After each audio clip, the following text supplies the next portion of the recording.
Hello, grade sixes. Welcome to April 22nd, Estimating Decimals.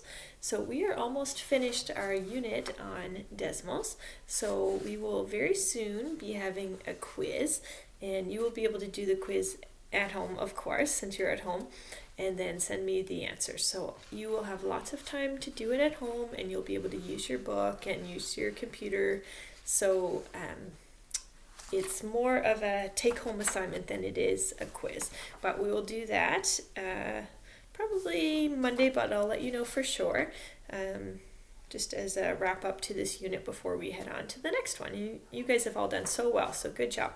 And good job, Dimitri, and good job, Jacob Richards, on doing your homework yesterday. It's a bit silly putting up names because most people have been doing their homework very consistently, and that's really excellent, and you will see the results of that on your report cards this week when you get them Friday, I think, maybe Monday. So good job. All right, let's get to it. So we have a number line here, and we've been doing decimals, and decimals are they're different than whole numbers, aren't they? A whole number, you have a whole thing, and with a decimal, you have part of a number, right? Just like with a fraction, you have part of a number. So sometimes we would like to round a number to a whole number. We don't necessarily want to work with a decimal because it's a little, it's too exact. Maybe we don't need to know exactly what something is. We just want to quickly talk about a number. So we might round up or round down to a whole number. So let's look at this. So we have this number line, and it runs from 1.0, 2.0, 3.0. So 1, 2, and 3. Those are our whole numbers. And then in between, I've split these up into tenths. So 1 and 1/10, 1 and 2/10, 1.3, 1.4, etc. up till 2, and then up till 3. So I'm going to give you a few numbers and mark them on the number line, and then you can decide if they are closer to the whole number 1, 2, or 3. So let's look at this. So 1.3.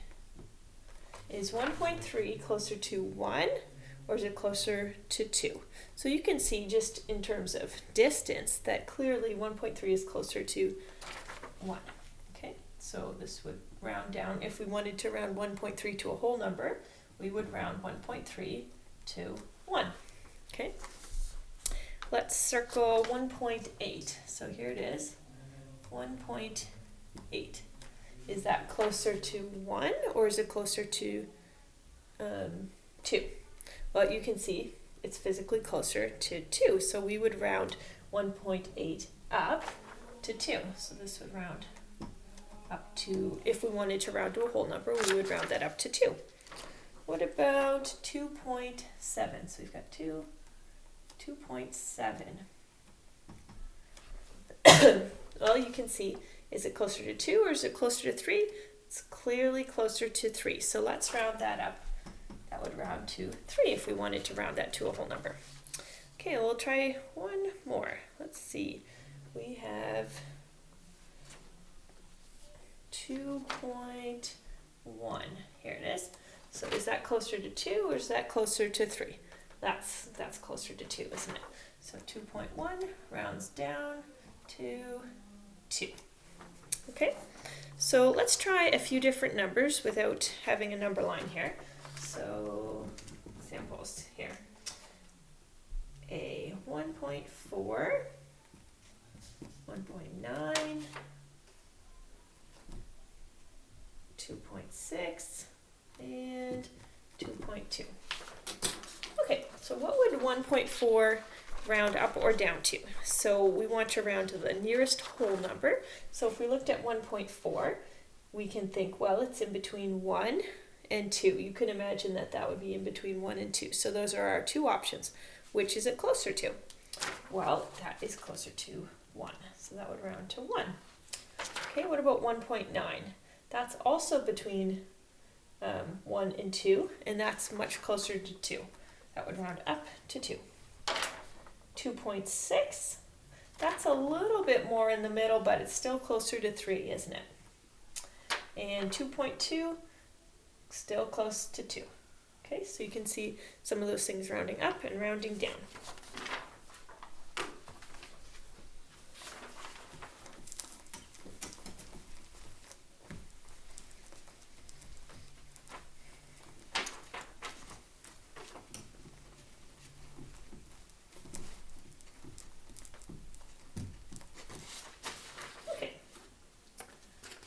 now we're going to look at a bunch of different numbers and we're going to make a t-table and decide which numbers are closer to 3 and which are closer to 4.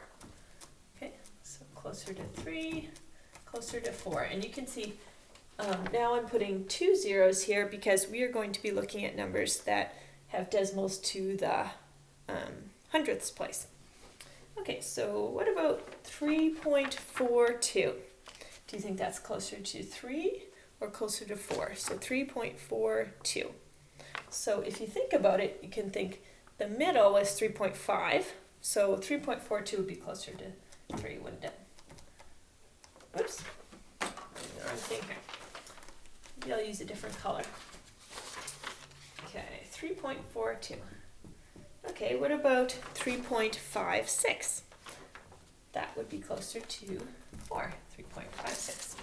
Okay, 3.12, go over here. 3.85, over here.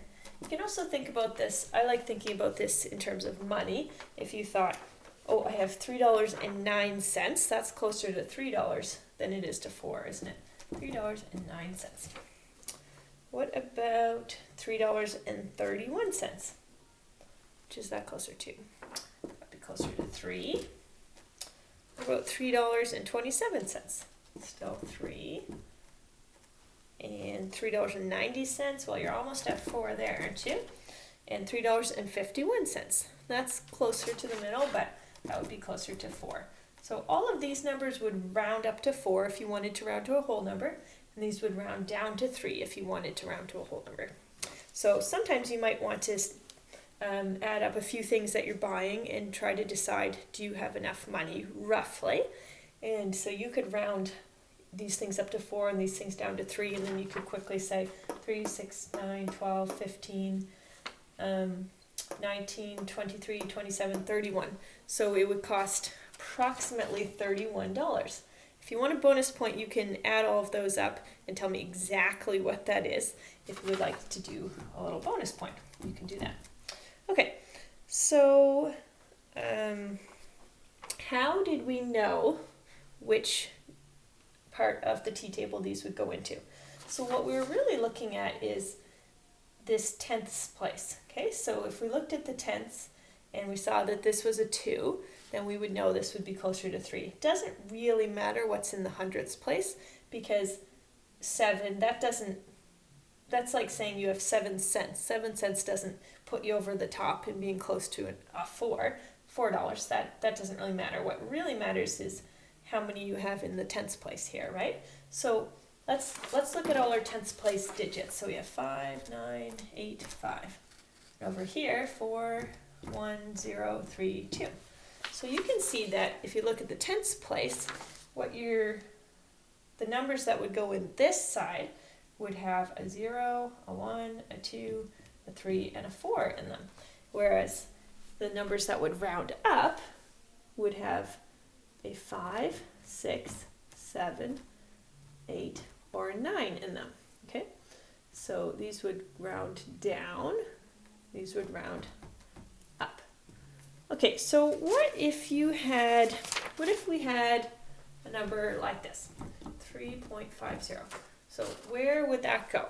So if you counted 1, 1, 1, 1, 1 all the way to the middle, you would get $3.50 or $3.50. It's exactly in the middle between 3 and 4. Now, you might know that we always round up with a 5. Here's one reason why we round up. If you look, where are the other numbers that have a 5 in the tenths place? So here's one, and here's one. So they round up to 4. It's more convenient to have this round up as well because all of the other ones are rounding up. We don't want to have to look at that 5 and then at the next number and decide, oh, is it 5, 1 or is it 5, 7 or is it 5, 0? And then decide. We want to be able to just look at the tenths place and decide, yep, 5, that rounds up. So 5 is a special case. That's the only number that is not closer to one or the other. It's exactly in the middle, but we're always going to round up. So, okay, so that's it. So I will tell your homework, and I'll post that as well in your email and on the video. And it is pages 22 and 23, numbers 1, 4, 6, and 8. Let me know if you have any questions, and I hope you have a great day.